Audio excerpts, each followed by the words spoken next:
c'est pour ça que dans la plupart des Nusraot de la Haggadah, ça reste une question qui me taraude depuis des années. La plupart des Haggadot a pris l'ordre des questions du Manishtana en commençant par Matzah et Maror et ensuite Madbilin et Mesubin, alors que dans l'ordre d'arrivée du questionnement, on a d'abord le Karpas, donc d'abord Madbilin, et ensuite Matzah vient après, et Mesubin, et voilà.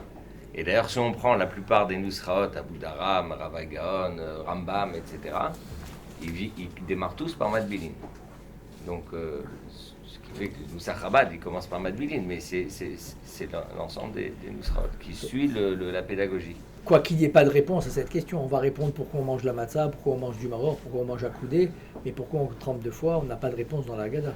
Ah, uniquement pour poser la question. Voilà. En fait, je crois qu'il y a quelque chose de passionnant dans ce que tu dis, c'est que on a expliqué que toute la soirée du Seder, elle se déroule selon un programme extrêmement précis, et la Gemara revient à plusieurs endroits sur l'importance de respecter absolument ce Seder, et elle se pose d'ailleurs les questions de savoir ce qui se passe, par exemple, si on n'a pas de maror, qu'on n'a pas de légumes pour le karpas, qu'il faut se servir du maror, la Gemara envisage ces possibilités, donc on devrait un petit peu se détourner du Seder habituel. Donc on voit l'importance de respecter un ordre, et en même temps, il y a l'air d'avoir une certaine forme de désordre finalement le soir du Seder, ou même, parce que tu as posé la question pour le Manishtana, mais on verra que même par la suite, lorsque nous passerons à la fin du récit au mitzvot, au commandement qui consiste à ingérer des aliments, qu'on ne respectera pas véritablement l'ordre des choses, puisque la matzah viendra avant le maror. Or, a priori, le maror, qui rappelle l'amertume, lui devrait précéder la consommation de la matzah. Donc c'est très intéressant de voir que tout au long de la soirée du Seder, où on suit un ordre qui est extrêmement important, eh bien il semble en même temps y avoir une certaine forme de désordre, et je pense que l'objectif de cette soirée, c'est justement de remettre un petit peu d'ordre dans ce désordre. Justement, pour rebondir sur les propos du grand rabbin, on voit que le Maharal explique que c'est justement, des fois, on est confronté à un désordre total, à un Isséder, à ce moment-là, on dit, mais il y a une injustice, il y a quelque chose qui ne va pas dans le monde, etc. Le monde ne tourne pas rond. C'est justement à ce moment-là que Akadosh Baruch Hu est en train de préparer le but final, et c'est à ce moment-là qu'on doit percevoir dans ce désordre l'ordre du monde. Le véritable. L'ordre d'Akadosh Baruch Hu. Mais donc, ce qui est intéressant, c'est que finalement, on va commencer à raconter, à donc accomplir la mitzvah de raconter l'histoire à nos enfants.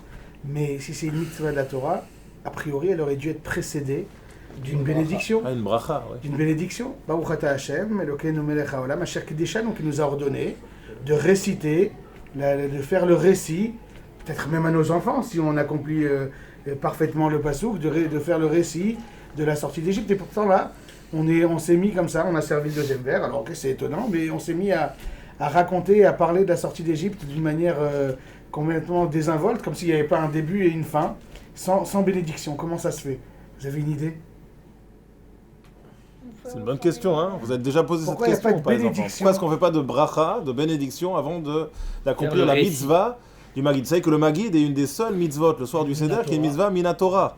D'accord? Les 4 verres que nous buvons, c'est une mitzvah rabbinique, des rabbanan. Le maror, c'est une mitzvah des rabbanan. Il y a aussi la matzah qui est une mitzvah de Oraïta, une mitzvah de la Torah, mais sinon le Magid est une des seules mitzvot de la Torah. Deux mitzvot, Voilà. Minatora, Pourtant, pour tout le soir. on fait pas de bénédiction. Il y a plusieurs façons comment on peut répondre à ta Oui. question.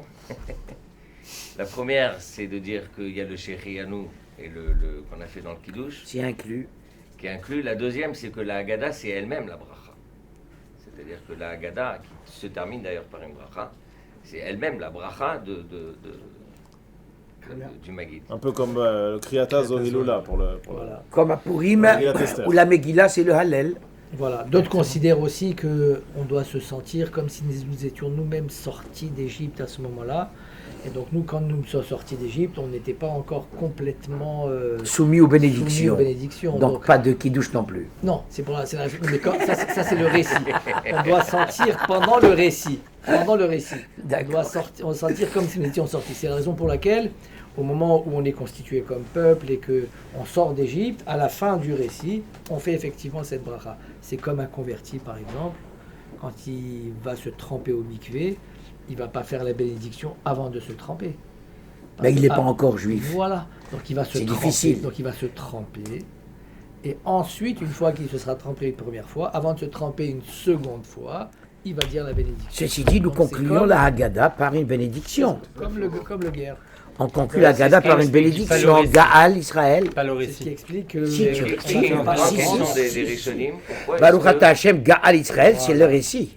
Bien sûr. Betzetsred, c'était le récit. Tout à fait. Que tu Gaal saches Israël, c'est le pour ton récit. information personnelle et pour ta culture. Exactement. Et pour ta culture personnelle. D'autres expliquent aussi que l'objectif de la Haggadah, donc du récit, c'est de se débrouiller pour que toute la tablée ressente, vive pleinement le récit, comme s'ils étaient eux-mêmes, comme on va le dire plus tard, comme s'ils étaient eux-mêmes sortis d'Égypte. Qui peut se targuer au début du Seder d'être capable de faire venir toute sa maison, toute sa famille, toute sa tablée à vivre comme s'ils étaient sortis d'Égypte? Étant donné que c'est presque impossible, donc peut-être qu'une bracha, une bénédiction au début serait presque une bénédiction vaine, parce que est-ce qu'on va y arriver? Surtout que nos enfants, la plupart du temps, ils sont déjà préparés à la soirée du Seder. Ils viennent pas comme des ignorants. Donc des fois, est-ce qu'on va vraiment leur rajouter des nouvelles informations? C'est un peu compliqué. Certains veulent expliquer aussi que on ne peut pas quantifier cette mitzvah. Quand est-ce qu'elle commence? Quand est-ce qu'elle se termine? Et il y a pas, c'est très difficile de dire je commence la mitzvah.